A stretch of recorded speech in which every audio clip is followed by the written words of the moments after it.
Salam sejahtera Malaysia, terima kasih kerana menonton video-video dalam channel ini. Sebelum kita mula, jangan lupa untuk tekan tombol subscribe, share, like dan komen. Let's go! Salam sejahtera dan salam perpaduan kepada seluruh rakyat Malaysia. Berita panas dipetik dari Malaysia kini bertajuk AMK Pulau Pinang pula gesa Ramasamy dipecat. Berita penuh.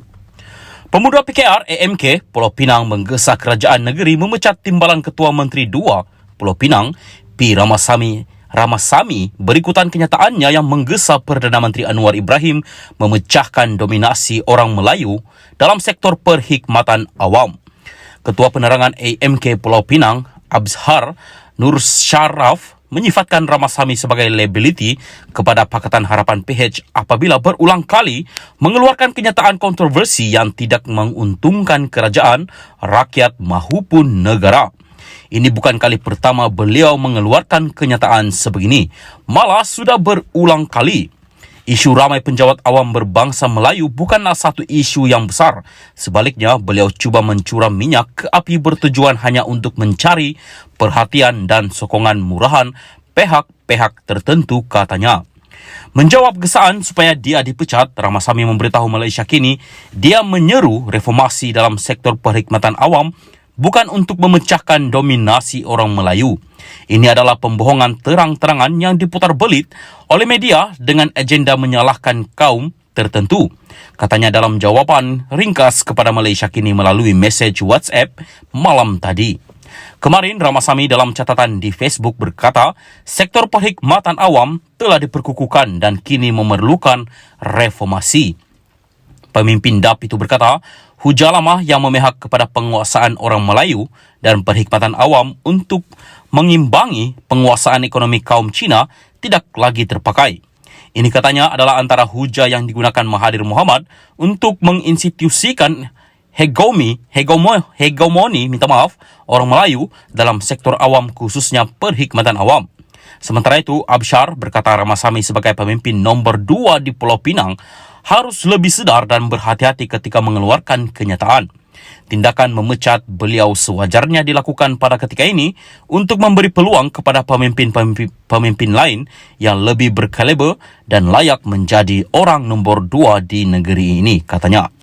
Abzhar berkata dia yakin di bawah kepimpinan Perdana Menteri tidak akan wujud sebarang diskriminasi terhadap mana-mana kaum untuk mendapat tempat dalam mana-mana sektor pekerjaan dalam usaha membawa negara ke arah Malaysia Madani. Sehubungan dengan itu, saya menyeru agar semua bertenang dan tidak melayani publicity murahan yang keluar dari individu seperti ini. Harus saya ingatkan bahawa tunjang terhadap kekuatan dan kesepaduan yang dizahirkan oleh rakyat Malaysia pada hari ini wujud hasil daripada perpaduan rakyatnya. Ia harus kita semarakkan, bukan dipecahkan, katanya.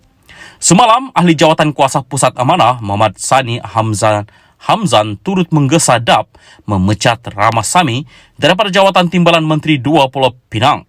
Sani dalam satu kenyataan berkata, DAP sering diletakkan dalam keadaan sukar oleh Ramasamy apabila dia membuat kenyataan seumpama itu.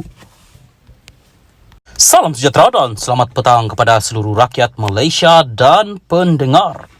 Berita panas hari ini dipetik dari Malaysia kini bertajuk Amanah, permohonan maaf Razban bukti fitnah jadi bahan kempen PAS. Berita penuh. Permohonan maaf oleh Pesuruhjaya PAS Perak Razban Zakaria terhadap pengurusi Pakatan Harapan Anwar Ibrahim perlu dijadikan iktibar terutama oleh orang Melayu, kata Ahli Jawatan Kuasa Amanah Faizal Fadzil. Katanya, permohonan maaf itu juga membuktikan kempen PAS dan PN pada pilihan raya umum PRU lalu adalah berdasarkan fitnah semata-mata dengan menunggang isu kaum dan agama. Permohonan maaf ini perlu diambil iktibar oleh orang Melayu bahawa kempen PAS dan PN adalah dibuat dengan menunggang isu kaum dan agama yang mana ia fitnah semata-mata. Jelas, fitnah yang dibawa PAS ini menyimpang jauh dari Islam. PAS kini bukan sahaja hilang kompas moral, tetapi juga nilai Islam, katanya dalam satu kenyataan hari ini. Semalam, kes saman fitnah oleh Anwar Ibrahim terhadap Razman selesai apabila Pesuruhjaya PAS Perak itu membuat permohonan maaf secara terbuka kepada Perdana Menteri di Mahkamah Tinggi Taiping. Saman berkenaan berhubung ucapan Razman yang didakwa mengaitkan Anwar membawa agenda songsang, lesbian, gay, bisexual dan transgender LGBT. Menurut Faiz, permohonan maaf oleh Razman itu bukan isu peribadi, sebaliknya merupakan isu kepartian. Ini kerana katanya fitnah mengaitkan Anwar dengan LGBT itu dijadikan bahan kempen PAS dan PN dalam PRU lalu sehingga menyaksikan berlakunya gelombang hijau. Oleh itu jelas PAS dan PN menang di kerusi-kerusi majoriti Melayu atas kempen fitnah dan pembohongan. Dari segi moral, adakah kemenangan PAS dan PN di 74 kerusi dalam PRU lalu sah? Ramai penganalisis politik berpendapat gelombang hijau ini bertitik tolak daripada kempen-kempen fitnah sebegini termasuk dakwaan PH menyokong agenda komunis dan Anwar Ibrahim ada hubungan dengan Israel. Dakwaan sebegini ternyata palsu apabila Anwar Ibrahim membawa agenda Madini dalam kerangka pentadbirannya, katanya lagi.